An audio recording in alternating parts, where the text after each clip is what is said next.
अपनी last class में हमने अपना टॉपिक खत्म करा था, मेजर ऑफ सेंटर टेंडेंसी का लास्ट मेजर करा था हमने, दैट विच वाज आपका था harmonic mean.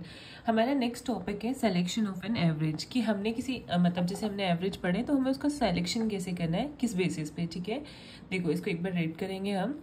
From the preceding discussion, it is evident that no single average is suitable for all practical purpose. सारे practical purpose के लिए एक single average हमारी suitable नहीं होती. Each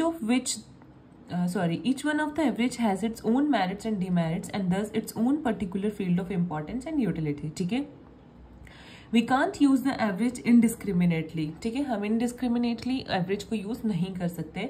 A judicious selection of an average depending on the nature of the data and the purpose of the inquiry is essential for sound statistical analysis. हाँ, कि judicious selection कैसे हम उसको average को depend करती है कि nature कैसे हमारे डेटा का और किस पर्पस के लिए हम उसको चूज कर रहे हैं. ठीक है, since arithmetic mean satisfies all the properties of an ideal average as laid down by the professor Yule.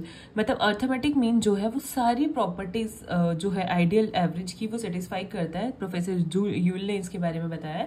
Is familiar to the layman and further has a wide application in statistical theory at large. It may be regarded as the best of all. तो arithmetic mean को एक best average माना जाता है सारी averages में. ठीक है, सो इसी के आगे नेक्स्ट टॉपिक है हमारा पार्टीशन वैल्यूज. तो पार्टीशन वैल्यूज क्या होती है देखेंगे. बोलते हैं these are the values which divide the series into number of equal parts. मतलब ये वो पार्टीशन वैल्यूज आपकी वो वैल्यूज होती हैं जो सीरीज को इक्वल पार्ट्स में डिवाइड कर देती हैं. इसमें हम पहले पढ़ेंगे क्वार्टाइल्स और फिर पढ़ेंगे डेसाइल्स और फिर पढ़ेंगे परसेंटाइल्स. ठीक है, ये तीन टाइप की पार्टीशन वैल्यूज हमारे पास. देखो सबसे पहले क्या बोलते हैं, the 3 points which divide the series into 4 equal parts are called quartile. जो एक ऐसे 3 पॉइंट्स जैसे Q1, Q2, Q3, ऐसे 3 पॉइंट जो हमारी पूरी सीरीज को 3 इक्वल पार्ट्स में डिवाइड कर दें, ऐसे मतलब पार्टीशन हो रही है वैल्यूज की, उसको हम बोलेंगे क्वार्टाइल्स. ठीक है, the first, second and third points are known as. जब हम इस पे एग्जांपल्स करेंगे तो आपको समझ आ जाएगा, बस आपने सिर्फ अभी थ्योरी अंडरस्टैंड करनी है.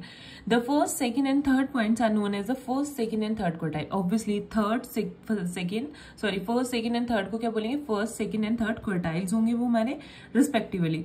The first quartile that is denoted by Q1 से is the value which exceed 25% of the observation and is exceeded by the 75%. जो फर्स्ट क्वार्टाइल है वो आपकी 25% ऑब्जर्वेशन लेता है. जो आपका सेकेंड क्वार्टाइल है वो आपका मीडियन होता है. मीडियन होगा इट मीन्स वो आप 50% ऑब्जर्वेशंस को मतलब कंटेन करता है. एंड जो आपका थर्ड क्वार्टाइल होगा वो आपकी रेस्ट ऑफ द जो ऑब्जर्वेशंस बच जाएंगी वो उनको कंटेन करेगा. ठीक है, अब बोलता है ये थे क्वार्टाइल्स. बोलता है the 9 points which divide the series into 10 equal parts are called like decile. देखो 9 पॉइंट्स है तो वो 10 पार्ट्स में डिवाइड करेंगे ना. जब आप 9 पॉइंट्स को लॉट करें तो वो आपके पास 10 पार्ट्स बनेंगे, तो आपके क्या उनको क्या बोलोगे आप, डेकाइल. ठीक है, वेयर एज परसेंटाइल आज द 99 पॉइंट्स. डेकाइल में 10 पॉइंट आते हैं, क्वार्टाइल्स में 4 आते हैं. अब आते हैं परसेंटाइल. परसेंटाइल में 99 points which divide the series into 100. एक हमेशा एक्स्ट्रा रहता है, वो 100 पार्ट्स में डिवाइड करेगा. For example D7, the 7th decile has 70% observation. D7 ले लिया हमने, बीच से कोई मतलब 10 डेकाइल आपके पास कितने होते हैं, 10 होते हैं, तो 10 में से आपने D7 उठा लिया, तो D7 का मतलब वो 70% ऑब्जर्वेशन को ले रहा है बिफोर इट. एंड P47 आ जाएगा 47th परसेंटाइल, क्योंकि परसेंटाइल कहाँ से कहाँ तक जा रहे हैं, वो 100 है, तो 100 में से हमने P47 ले लिया. The 47th percentile is a point which exceed 40, मतलब जो 47% ऑब्जर्वेशन को एक्सीड कर रहा है.